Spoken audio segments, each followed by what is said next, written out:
नमस्कार दोस्तों। उत्तराखंड की ठंडी और स्वच्छ हवाओं से घिरी ऊंची ऊंची पहाड़ियों से सदियों से एक लोक कथा पीढ़ी दर पीढ़ी सुनाई जाती आ रही है। ये कहानी है एक मासूम कन्या फ्योली की। वही फ्योली जिसके पीले सुनहरे फूल आज भी मार्च के महीने फूलदेई के पर्व पर बच्चे और खासकर लड़कियां घरों के दरवाजों पर सजाते हैं। ये पर्व हर साल मार्च के महीने मनाया जाता है और इसे उत्तराखंड का बसंत पर्व कहा जाता है। ये सिर्फ एक कहानी नहीं है बल्कि उत्तराखंड की आस्था, प्रेम, त्याग और देव परंपरा की आस्था में बसी एक अमर गाथा है। गढ़वाल और कुमाऊं में जब ये पर्व आता है तो पहाड़ की गलियों में खिले पीले फूलों की खुशबू के साथ बुजुर्ग यही कथा सुनाते हैं फ्योले की। बहुत समय पहले गढ़वाल के एक छोटे से गांव में एक गरीब किसान परिवार रहता था। इस गांव में एक बेटी का जन्म हुआ जिसका नाम रखा गया फ्योली। नाम भले ही साधारण था लेकिन उसका स्वभाव और रूप पूरे गांव में अद्भुत था। फ्योली पहाड़ की धूप में पली थी। उसकी हंसी में झरनों की मिठास और उसकी आंखों में पहाड़ की गहराई थी। वो छोटी उम्र में ही गांव की गलियों से पीले फूल चुनती और मंदिरों में चढ़ाती थी। गांव में उसकी सुंदरता की चर्चा दूर दूर तक फैल चुकी थी। कई परिवार उसे अपनी बहू के रूप में देखना चाहते थे, लेकिन उसका मन इन सब बातों से कोसों दूर था। उसे बस पहाड़ की घाटियों, पेड़ों और देवताओं से गहरा लगाव था। किस्मत का मोड़। गांव में सर्दियों का मौसम था। सभी लोग अपने दिनचर्या में लगे थे। कोई लकड़ी काटने जंगल जा रहे थे तो कोई गाय भैंस चराने। गांव के बीचों बीच स्थित मंदिर में सुबह फ्योली अकेली बैठी हुई थी। उसने फूलों से मंदिर की चौखट सजा रखी थी। इसी समय दूर पहाड़ी रास्ते पर घोड़ों की टोपों की आवाज गूंजने लगी। ये कोई साधारण काफिला नहीं था बल्कि पास के राज्य का शाही काफिला था। राजकुमार शिकार के बहाने अपने सैनिकों और सलाहकारों के साथ इन पहाड़ी इलाकों में आए थे। वो बचपन से मैदान में पले थे और पहाड़ की हरियाली और सुंदरता देखकर बहुत खुश हो गई। जैसे जैसे काफिला गांव की तरफ बढ़ा, गांव के लोग उत्सुक होकर घरों से बाहर निकलने लगे, क्योंकि किसी ने इतने करीब से राजकुमार को पहले कभी नहीं देखा था। घोड़ों पर बैठे ऊंचे कद का शाही पोशाक से सजा युवक किसी लोक कथा के नायक जैसा लग रहा था। अब राजकुमार की नजर मंदिर की सीढ़ियों पर बैठी फ्योली पर पड़ी। वो पीले फूलों से मंदिर की चौखट सजा रही थी और धूप उसके चेहरे पर एक सुनहरी आया बिखेर रही थी।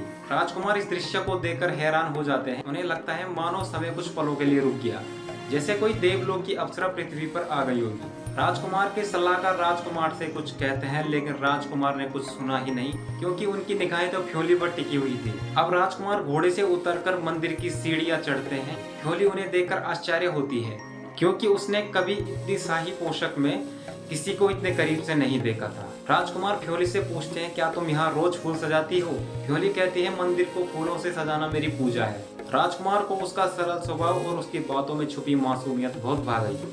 अब राजकुमार उस दिन शिकार के लिए निकल गए थे, लेकिन शिकार तो दूर की बात, उनके दिल में एक अजीब सी भावना जन्म ले चुकी थी। वो अपने सैनिकों से कहते हैं कि कुछ दिनों के लिए काफिला यहीं गांव के पास रुकेगा। अगले कुछ दिनों तक राजकुमार मंदिर के बहाने फ्योली से मिलने आते, उससे बातें करते, उसके गांव, उसकी पसंद और उसकी जिंदगी के बारे में जानने की कोशिश करते। धीरे धीरे फ्योली भी राजकुमार से घुल मिल जाती है। उसे आश्चर्य होता है कि इतना बड़ा राजकुमार इतनी सरलता से बातें करता है, पर उसके मन में पहाड़ के प्रति प्रेम पहले से बहुत गहरा था। महल और रानी बनना उसे आकर्षित नहीं करता था। जैसे जैसे फ्योली और राजकुमार की मुलाकातें बढ़ी, गांव में चर्चा फैलने लगी। कोई लोग इसे भाग्य मानते तो कई लोग इसे अजीब संयोग कहते।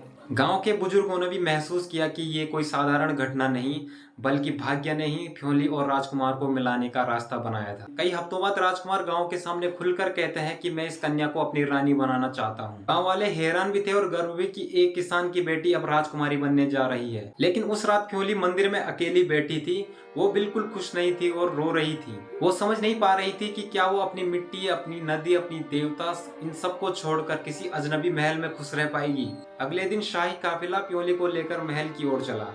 लोग कह रहे थे अब हमारी फ्योली रानी बनेगी, लेकिन फ्योली के मन में उस समय ये बात गूंज रही थी कि क्या मैं सच में इन पहाड़ों के बिना खुश रह पाऊंगी।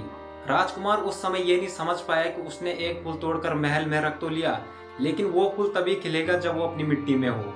पहाड़ की खुली हवाओं में पली बढ़ी फ्योली के लिए महल की ऊंची ऊंची दीवारें एक पिंजरे से कम नहीं थी। राजकुमार फ्योली को बहुत चाहता था, उसे रानी बनाना चाहता था, लेकिन फ्योली का मन महल में नहीं लगता था। वो हर रात चांद को देखकर अपने पहाड़ों को याद करती और सोचती, काश मैं फिर से अपनी मिट्टी छू पाती, अपनी माँ की आंचल में सिर रख पाती। कुछ ही महीनों में फ्योली की तबीयत बिगड़ने लगी। महल की रौनक, शाही कपड़े, गहने, कुछ भी उसके लिए मायने नहीं रखता था।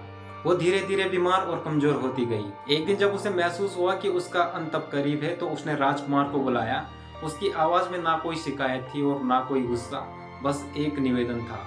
उसने कहा, जब मेरी देह इस धरती पे ना रहे तो मुझे मेरे गांव की सीमा पर उस पहाड़ पर गाड़ देना जहां मैंने पहले सूरज उगता देखा था, जहां मैंने मंदिर में फूल चढ़ाए। राजकुमार ने फ्योली का हाथ थामा और वचन दिया कि उसकी आखिरी इच्छा पूरी कर दी जाएगी। कुछ ही दिनों में फ्योली ने अंतिम सांस ली और पूरे महल में शोक छा गया। राजकुमार के आदेश पर उसका शरीर उसके गाँव के पास उसी पहाड़ी पर लाया गया और गाँव वालों ने भी फ्योली को विदाई दी। राजकुमार ने फ्योली की कब्र पर मिट्टी डाली और प्रार्थना की कि हे देवता, ये कन्या फूल जैसी पवित्र थी, इसकी आत्मा को शांति देना। कुछ ही दिनों बाद उसी जगह पर एक छोटा सा पीला फूल खिला। ना कोई बीज बोया था और ना ही कोई पौधा लगाया गया था, लेकिन वो फूल वहाँ पे था जैसे फ्योली ने स्वयं धरती से जन्म ले लिया हो। गांव वालों ने उसे फ्योली का फूल कहा और फूल के नाम पर गांव में हर साल फूलदेई का पर्व मनाया जाने लगा। बच्चे दरवाजों पर पीले फूल रखते और गाते, फूलदेई क्षमा देई जतु द्वार भरा भकार, ये दिन हो खुशियों का त्योहार। गढ़वाल के कुछ गांवों में इस कहानी का एक और संस्करण भी सुनाया जाता है। कहते हैं कि जिस रात फ्योली की आत्मा ने देह छोड़ी, उस रात गांव के देवता पहाड़ियों से उतरे और उन्होंने फ्योली की आत्मा को देवलोक में ले लिया। वहां नाग देवता ने उसकी रक्षा की और एक पवित्र आत्मा का रूप दे दिया। इसी कारण लोग मानते हैं कि फ्योली कोई साधारण कन्या की आत्मा नहीं, बल्कि देवता का आशीर्वाद बन गई। इस कारण फूलदेई के समय लोग इस फूल को घरों में लाकर दरवाजों पर सजाते हैं, ताकि देवी के आशीर्वाद से घरों में समृद्धि आए। सदियों बीत गई, लेकिन फ्योली की कथा आज भी पहाड़ों में जिंदा है। गांव के बुजुर्ग इसे शाम को अंगीठी के पास बच्चों को सुनाते हैं। फूलदेई के पर्व पर छोटी छोटी कन्याएं पीले फूल लेकर हर घर में जाती है, जैसे बचपन में फ्योली मंदिर जाती थी। ये लोक कथा अब सिर्फ एक कहानी नहीं, बल्कि एक आस्था, एक संस्कृति और एक पहचान बन चुकी है। तो दोस्तों, ये थी फ्योली की अमर लोक कथा, एक ऐसी कहानी जो फूलदेई के पर्व पर हमें हमारी जड़ों से जोड़ती है। अगर आपको ये कहानी पसंद आए तो जरूर शेयर करें। धन्यवाद।